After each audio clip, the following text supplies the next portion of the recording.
మేము ఇంత ముఖ్యులం జగన్మోహన్ రెడ్డి గారికి. 24 గంటలు ఆయన మీద ప్రేమతో ఉండే మనుషులం మేము. ఆయన కోసం ప్రాణమే ఇచ్చే మనుషులం మేము. సైతం భారతమ్మ గారిని చూసేది పులివిందులకు రాజశేఖర రెడ్డి గారి వర్ధంతో, జయంతో, వారు ఏదైనా కుటుంబ కార్యక్రమాలు ఉన్నప్పుడు కడప ఎయిర్పోర్ట్లోనో పులివిందులోనో చూడగలుగుతాం.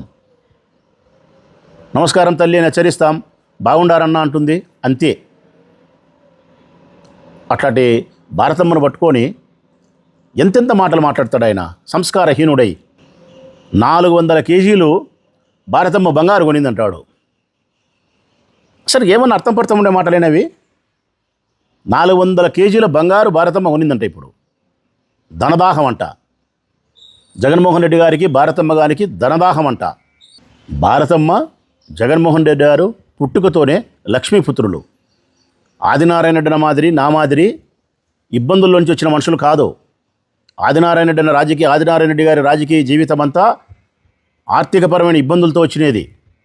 500 రూపాయలకు కూడా ఇబ్బందులు పడిన రోజులు ఉన్నాయి. వాళ్ళు రాజశేఖర రెడ్డి సహాయం చేస్తే నిలవని రాజకీయ కుటుంబం అది.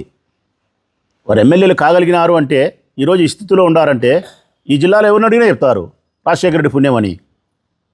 ఈరోజు మేము ఎమ్మెల్యేలు కాగలిగినామంటే జగన్మోహన్ రెడ్డి పుణ్యం. 100కు 100% చెప్తా నేను.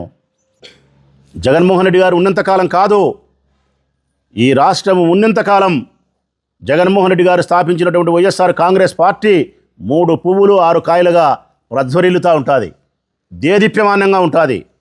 ఆయన తర్వాత ఒకరు, ఆయన తర్వాత మరొకరు, ఆ కుటుంబ సభ్యులు కానీ, ఆ పార్టీకి సంబంధించిన వారు కానీ ఈ రాష్ట్ర ప్రయోజనాల కోసం ఆ పార్టీని బ్రతికించుకుంటూనే ఉంటాం.